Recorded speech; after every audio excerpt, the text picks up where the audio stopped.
Welcome to Sivababu Vaggi YouTube channel.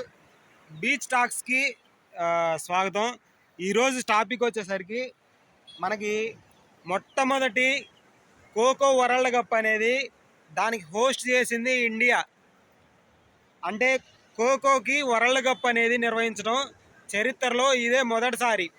సరే, ఈ వివరాల్లోకి వెళ్తే ఖోఖో వరల్డ్ కప్కి ఇండియా హోస్ట్ చేయటానికి 2025 ఢిల్లీలో ఉన్నటువంటి ఇండోర్ స్టేడియం వేదికగా జరిగింది. ఇది రెండు విభాగాల్లో జరిగింది. ఒకటి మెన్స్, రెండు ఉమెన్స్. అంటే women khokho and men's khokho జరిగింది. అయితే ఖోఖో మన గ్రామీణ ప్రాంతాల్లో జరుగుతుంది ఈ ఆటలు. అంతేకాకుండా మామూలుగా స్టేట్స్, డిస్ట్రిక్ట్స్ ఇట్లా ఖోఖో ఆడతారని మన అందరికి తెలిసిందే. ఇంటర్నేషనల్ గేమ్స్ అంటే ఏంది? క్రికెట్ జరుగుతుంది, వాలీబాల్ జరుగుతుంది, లేకపోతే ఏదైనా బాక్సింగ్ లాంటివి, లేకపోతే ఇలా జరుగుతాయి కదా. కబడ్డీ కూడా ఇంటర్నేషనల్గా జరుగుతుంది. కానీ ఖోఖో ఇంటర్నేషనల్గా జరిగినా దానికి ప్రాచుర్యం అనేది చాలా చాలా తక్కువ. కానీ మొదటిసారిగా ఇండియా వరల్డ్ కప్కి హోస్ట్ చేయటం వలన ఈ వార్త ఇండియా వ్యాప్తంగా పాపులర్ అయింది. అయితే వివరాల్లోకి వెళ్తే ఢిల్లీ వేదికగా జరిగిన ఖోఖో ప్రపంచ కప్లో రెండు విభాగాల్లో అంటే ఉమెన్స్లో, మెన్స్లో రెండింటిలో కూడా భారత్ విశ్వ విజేతగా నిలిచింది. మొత్తంగా చూస్తే బాయ్స్ టీంలో వచ్చేసరికి 40 మ్యాచ్లు జరిగినాయి అంట. గర్ల్స్ టీం వచ్చేసరికి 37 మ్యాచ్లు జరిగినాయి అంట. అయితే ఈ ఖోఖో కూడా ప్రపంచ కప్ నిర్వహించడం ద్వారా ఆ క్రీడకి విశ్వవ్యాప్తంగా ఆదరణ లభిస్తుంది.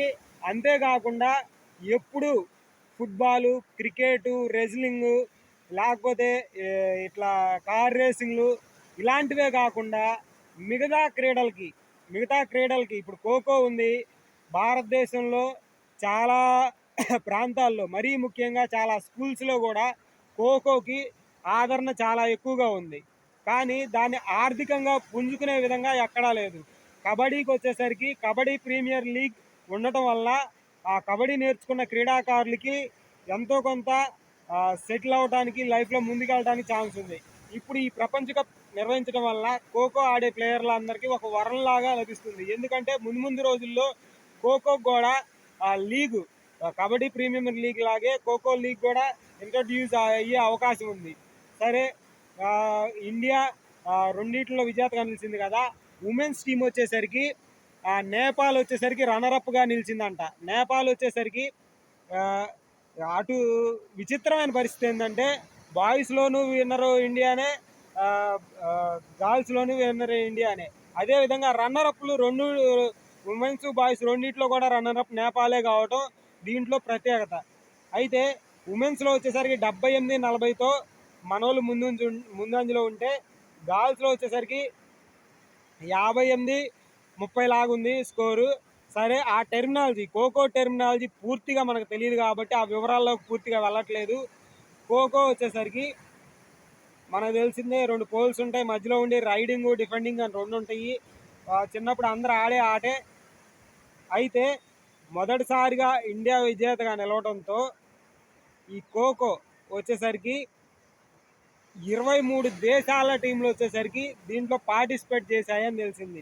23 దేశాలు కూడా ఒక్కొక్క కాంటినెంట్ నుంచి ఒక్కొక్క టీం వచ్చింది. ఒక్కొక్క టీము లేకపోతే 4-5 టీంలు అలా వచ్చాయి. బంగ్లాదేశ్ వచ్చేసరికి, తర్వాత ఇటు వచ్చేసరికి అర్జెంటీనా, ఆఫ్రికన్ టీంలు, ఇట్లాగా యూరప్ నుంచి కొన్ని టీంలు, ఇట్లా చాలా టీంలు. మొత్తంగా వరల్డ్ కప్ అనేది ప్రస్తుతానికి మొదటి ప్రపంచ కప్ కావడంతో 23 టీమ్స్తో మేనేజ్ చేయడం జరిగింది.